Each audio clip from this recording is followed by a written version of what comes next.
नमस्कार, मैं हूं शम्स ताहिर खान और आप देख रहे हैं वारदात।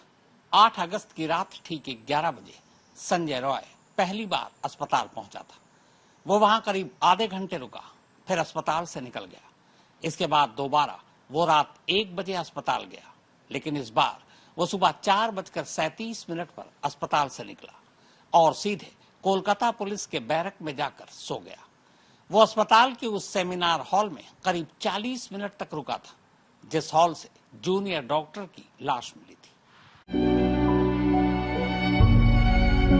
दोनों आंखें घायल, मुंह से रिश्ता खून, घायल होंठ, पूरा चेहरा जख्मी, गर्दन घायल, दोनों हाथों की उंगलियों के नाखून घायल, जख्मी प्राइवेट पार्ट से बहता खून, बायां पैर जख्मी, पेट घायल, दाहिने पैर की एड़ी जख्मी, दाहिने हाथ की रिंग फिंगर टूटी हुई।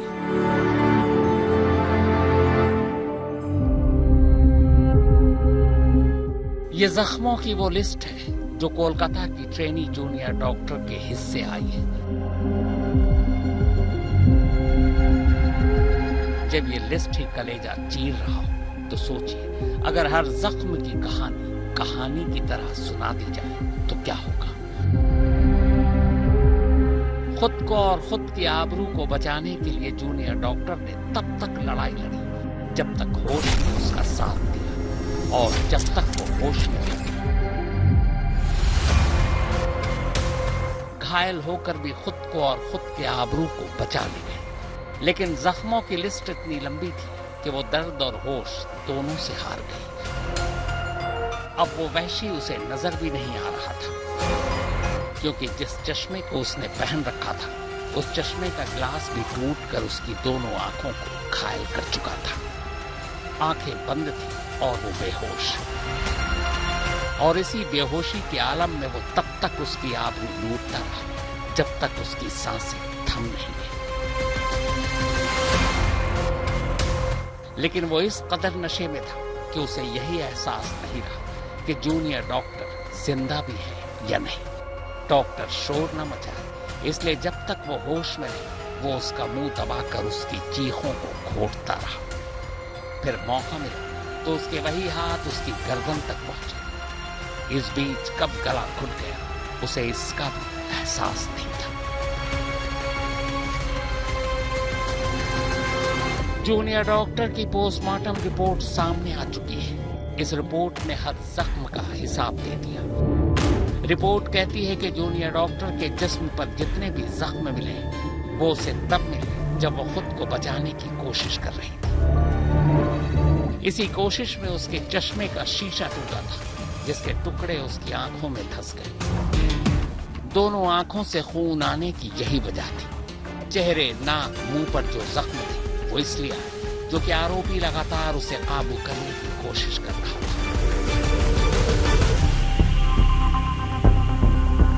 रिपोर्ट के मुताबिक प्राइवेट पार्ट पर जख्म के निशान तब आए जब जूनियर डॉक्टर बेहोश हो चुकी थी और वो अपनी दरिंदगी पर उतर आया था। जो पोस्टमार्टम रिपोर्ट कोलकाता पुलिस के हाथ में आया है वो सौंप दी गई है विक्टिम के परिवार को, और उसी पोस्टमार्टम रिपोर्ट में कहा जा रहा है कि कम से कम 10 इंजरी मार्क थे महिला डॉक्टर के शरीर में, जो बहुत ही काफ़ी शॉकिंग पोस्टमार्टम रिपोर्ट है, काफ़ी डिस्टर्बिंग पोस्टमार्टम रिपोर्ट है, क्योंकि इसमें कहा जा रहा है कि डॉक्टर की दोनों आंखों से ब्लीडिंग हुई थी, मुंह से ब्लीडिंग हुई थी, नाखून से ब्लीडिंग हुई थी, चोट लगी थी, अपना पेट में चोट लगी थी, अपना बायां पैर में, और सिर्फ यही नहीं, उंगली में भी चोट लगी थी, वहां से भी ब्लीडिंग हो रही थी, मुंह से भी ब्लीडिंग हो रही थी, क्योंकि इतना ही टॉर्चर की गई महिला डॉक्टर को। ऐसे ही कहा जा रहा है। पोस्टमार्टम में ये भी बोला गया है कि नेचर ऑफ डेथ था एंटीमॉर्टम, और कॉज ऑफ डेथ ऑब्वियसली कहा जा रहा है कि स्ट्रैंगुलेशन करके ही मारा गया है कोलकाता के डॉक्टर। और सबसे ज़्यादा जो ब्लीडिंग हो रही थी वो वैजाइनल इंजरी से, क्योंकि पोस्टमार्टम में ऐसा भी इंडिकेशन दिया गया है कि इतना बुरा तरीका से उनको बलात्कार की गई कि बहुत सारे ब्लीडिंग हुई थी वैजाइनल इंजरी से, जो डॉक्टर ने कहा कोलकाता पुलिस को। पर जूनियर डॉक्टर के साथ संजय रॉय नाम के उस हैवान ने ऐसा क्यों किया?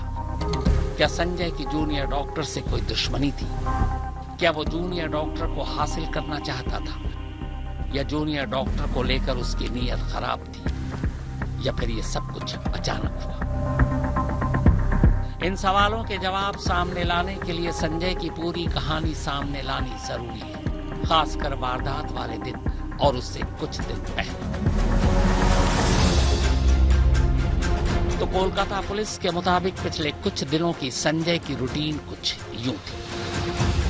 5 अगस्त को संजय रॉय खड़गपुर के सलवा में पुलिस वेलफेयर सोसाइटी की एक मीटिंग में हिस्सा लेने गया था। असल में संजय रॉय कोलकाता पुलिस में एक वॉलंटियर की तरह काम करता था। 2019 में संजय पहली बार कोलकाता पुलिस के आपदा प्रबंधन समूह में बतौर वॉलंटियर शामिल हुआ। कोलकाता पुलिस अपने ऐसे सिविक वॉलंटियर को हर महीने एक खास रकम दिया करती है। बाद में संजय रॉय आपदा प्रबंधन से पुलिस कल्याण डिपार्टमेंट में चला गया। कुछ वक्त के बाद उसे वहां से आरजी कर मेडिकल कॉलेज और अस्पताल पुलिस चौकी में तैनाती दे दी। फिलहाल वो यहीं तैनात था। हालांकि वो सिर्फ एक वॉलंटियर था, लेकिन इसके बावजूद वो अपनी बाइक पर केपी यानी कोलकाता पुलिस का टैग लगाकर चलता। यहाँ तक कि वो केपी लिखी टी शर्ट और कैप भी पहना करता। चूंकि वो कोलकाता पुलिस के लिए ही काम करता था, इसीलिए पुलिस के साथ उसके अच्छे संपर्क थे। इन्हीं संपर्कों का फायदा उठाकर अक्सर पुलिस बैरक में रुका भी करता था। पुलिस का वॉलंटियर होने के नाते ही वो 5 अगस्त को खड़गपुर के सलवा में पुलिस वेलफेयर सोसाइटी की मीटिंग में हिस्सा लेने पहुंचा था। यहाँ वो कुल 3 दिन रहा। सलवा में 3 दिन रुकने के बाद 8 अगस्त की सुबह वो वापस कोलकाता पहुंचा। कोलकाता आने के बाद वो सबसे पहले आरजी कर अस्पताल गया। संजय अक्सर सरकारी अस्पताल में मरीजों को दाखिला दिलाने के नाम पर एक दलाल की तरह पैसे भी वसूला करता था।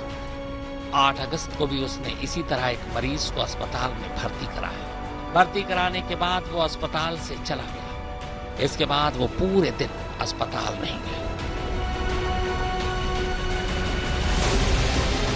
8 अगस्त की ही रात करीब 11 बजे संजय वापस आरजी कर अस्पताल पहुंचता है। यहाँ वो उसी मरीज से मिलता है जिसे दिन में उसने भर्ती करवाया था। अस्पताल आने के बाद वो उस मरीज का एक्सरे कराने में उसकी मदद करता है। एक्सरे कराते वक्त मरीज के रिश्तेदार भी उसके साथ थे। एक्सरे कराने के बाद संजय फिर से अस्पताल से बाहर निकल जाता है। अब तारीख 8 से 9 अगस्त हो चुकी थी। देर रात करीब 1 बजे का वक्त था। संजय फिर से अस्पताल आता है। इस बार वो उस मरीज को देखने आता है जिसे उसी ने भर्ती कराया था और जिसकी अगले दिन सर्जरी होनी थी। मरीज को अटेंड करने के बाद वो उसी मरीज के एक तीमारदार के साथ अस्पताल के बिल्डिंग के पिछले हिस्से में जाता है। वहां दोनों शराब पीते हैं। शराब पीने के बाद संजय उस तीमारदार को उबर बाइक से घर जाने के लिए पैसे देता है। वो तीमारदार अब अस्पताल से निकल चुका था। अब रात के 3 बज चुके थे। तीमारदार को घर भेजने के बाद नशे में संजय फिर से अस्पताल की मेन बिल्डिंग में दाखिल होता है। इसके बाद वो बिल्डिंग की 3री मंजिल पर जाता है। इस फ्लोर पर चेस्ट मेडिसिन डिपार्टमेंट था और इसी फ्लोर पर एक सेमिनार हॉल भी। नशे में लड़खड़ाता संजय उसी सेमिनार हॉल में दाखिल होता है। अंदर घुसते ही उसकी नजर उसी जूनियर डॉक्टर पर पड़ती है जो उस वक्त उसी सेमिनार हॉल में आराम कर रही थी या शायद सो रही थी। शराब का नशा पहले से था। ऊपर से 3री मंजिल सुनसान, सेमिनार हॉल में और कोई नहीं। दरअसल उधर चेस्ट मेडिसिन डिपार्टमेंट में जूनियर डॉक्टर नाइट शिफ्ट में थी। तमाम मरीजों को देखने के बाद रात 2 बजे अपने 4 साथी डॉक्टरों के साथ कैंटीन में उसने खाना खाया। खाना खाने के बाद बाकी डॉक्टर मरीजों को देखने चले गए। चूंकि उस वक्त जूनियर डॉक्टर के पास कोई काम नहीं था, इसलिए थोड़ी देर आराम करने के वास्ते उसी सेमिनार हॉल में जाने का वो फैसला करती है। असल में नाइट शिफ्ट के दौरान तमाम डॉक्टर और दूसरे मेडिकल स्टाफ अक्सर सुस्ताने के लिए उसी सेमिनार हॉल में चले जाया करते थे, क्योंकि वो रात को खाली रहता था और अंदर करीब 35 से 40 कुर्सियां थी। जूनियर डॉक्टर रात करीब 3 बजे सेमिनार हॉल में दाखिल होती है और एक कुर्सी पर आराम करने लगती है। बदनसीबी से कुछ देर बाद ही शराब के नशे में अब संजय उसी सेमिनार हॉल में था और इसी हॉल में तमाम जद्दोजहद के बावजूद जूनियर डॉक्टर खुद को उसके चंगुल से आजाद नहीं करा पाया। संजय करीब 40 मिनट तक इस सेमिनार हॉल में रुका। इसके बाद वो वहां से निकल जाता है। जब संजय अस्पताल से निकला तब सुबह के 4:37 हुए थे। कमाल देखिए, एक डॉक्टर की आबरू लूटने और उसकी जान लेने के बाद वो अस्पताल से निकलकर कहीं और नहीं जाता, बल्कि करीब में ही मौजूद सीपी यानी कोलकाता पुलिस के बैरक में जाकर बेफिक्र सो जाता है। अब सुबह के करीब 8 बज चुके थे। ठीक उसी वक्त अस्पताल का एक स्टाफ तीसरी मंजिल के उस सेमिनार हॉल में दाखिल होता है। वहां उसकी नजरों के सामने जूनियर डॉक्टर की लाश पड़ी थी। थोड़ी ही देर में पूरे अस्पताल में हंगामा मच चुका था। कोलकाता पुलिस अब मौके पर थी। मौके पर जूनियर डॉक्टर की लाश के साथ उसका लैपटॉप और मोबाइल पड़ा था, साथ ही एक नेक बैंड, ब्लूटूथ। लाश पर ऊपरी कपड़े तो थे पर नीचे के नहीं। मामला एक सरकारी अस्पताल के अंदर एक जूनियर डॉक्टर के रेप और कत्ल का था। कोलकाता पुलिस सब अपनी तफ्तीश शुरू करती है। नाइट शिफ्ट में मौजूद तमाम स्टाफ से पूछताछ होती है। अस्पताल के सभी सीसीटीवी कैमरों को खंगाला जाता है।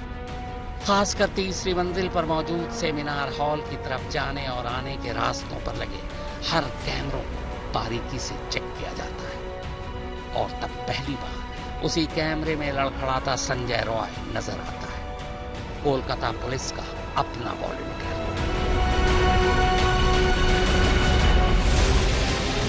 पुलिस को पहला क्लू इसी कैमरे ने दिया। दरअसल पुलिस ने जब ध्यान से सीसीटीवी कैमरे को देखा तो पाया कि रात को जब संजय सेमिनार हॉल में गया तब उसके गले में ब्लूटूथ नेक बैंड था। लेकिन जब वो सुबह करीब 4:35 पर सेमिनार हॉल से बाहर निकला तब गले में नेक बैंड नहीं था और इत्तेफाक से जूनियर डॉक्टर की लाश के साथ पुलिस को एक नेक बैंड मिला था। अस्पताल के स्टाफ से ये पता करने में देरी नहीं लगी कि संजय पुलिस का ही वॉलंटियर है और अक्सर पुलिस बैरक में ही रात गुजारता है। फौरन पुलिस की एक टीम बैरक पहुंचती है। सोए हुए संजय को उठाया जाता है और पूछताछ के लिए थाने लाया जाता है। पर संजय से पूछताछ से पहले नेक बैंड ब्लूटूथ अपनी गवाही दे चुका था। मौके से मिला वो ब्लूटूथ बड़ी आसानी से संजय के मोबाइल से कनेक्ट हो चुका था। अब शक की कोई गुंजाइश नहीं थी कि मौके से बरामद नेक बैंड ब्लूटूथ संजय का ही है। एक कहावत है, कोई भी अपराधी कोई भी जब अपराध करती है उसी वक्त क्राइम सीन पर कोई ना कोई सबूत छोड़ की जाती है, जो क्लू से पुलिस को पता चल जाता है कोई कौन है वो अपराधी। तो कोलकाता में महिला डॉक्टर हत्याकांड में भी हुआ ऐसा है, क्योंकि कोलकाता पुलिस की सिविक वॉलंटियर की काम करने वाला संजय रॉय महिला डॉक्टर को हत्या करने के बाद वो हॉस्पिटल की सेमिनार हॉल के अंदर अपना ब्लूटूथ हेडफोन छोड़ के गया था। जब पूछताछ किया जा रहा था कोलकाता पुलिस की तरफ से, तब उसी क्राइम सीन से रिकवरी हुआ था, सीज हुआ था वो वाला ब्लूटूथ हेडफोन। जब पूछताछ की जा रही थी उसी वक्त पुलिस ने कोशिश किया ये हेडफोन कौन सा फोन से कनेक्ट हो रहा है। जिनको शक हुआ था, जिन के ऊपर सभी का फोन सीज करके कोशिश किया जा रहा था कौन सा फोन से प्यार हो सकता है। और बाद में पता चला संजय का जो फोन था वो उसका ब्लूटूथ ऑन करते ही ऑटोमेटिकली कनेक्ट हो गया वो वाला हेडफोन से जो क्राइम सीन से रिकवर किया था कोलकाता पुलिस ने। और इसके बाद सीसीटीवी फुटेज में भी पता चला कि संजय जब घुसे थे सेमिनार हॉल के अंदर तब उसके साथ वो हेडफोन थे, लेकिन जब बाहर निकला तब हेडफोन नहीं था। इससे पता चल गया था पुलिस को कौन था वो अपराधी। कोलकाता पुलिस संजय की गिरफ्तारी के साथ ही ये दावा कर देती कि जूनियर डॉक्टर के रेप और कत्ल का मामला सुलझ गया। लेकिन अब भी कोलकाता पुलिस पर शक करने लायक कई सवाल थे। मसलन जूनियर डॉक्टर की कद काठी को देखते हुए संजय का उस पर अकेला काबू पाना लोगों के गले नहीं उतर रहा था। ऐसे बहुत से लोग हैं जिन्हें पुख्ता यकीन है कि जूनियर डॉक्टर का गुनहगार अकेला संजय नहीं बल्कि कुछ और लोग भी हैं। हालांकि इस सवाल के जवाब में कोलकाता पुलिस ने कहा है कि उसने जूनियर डॉक्टर और संजय दोनों के डीएनए सैंपल लैब में भेज दिए। अगर जूनियर डॉक्टर के साथ जबरदस्ती करने वाले लोगों संजय के अलावा और भी लोग शामिल हैं तो डीएनए रिपोर्ट से ये साफ हो जाएगा। सूर्य अग्नि रॉय और ऋतिक मंडल के साथ राजेश साहा, कोलकाता।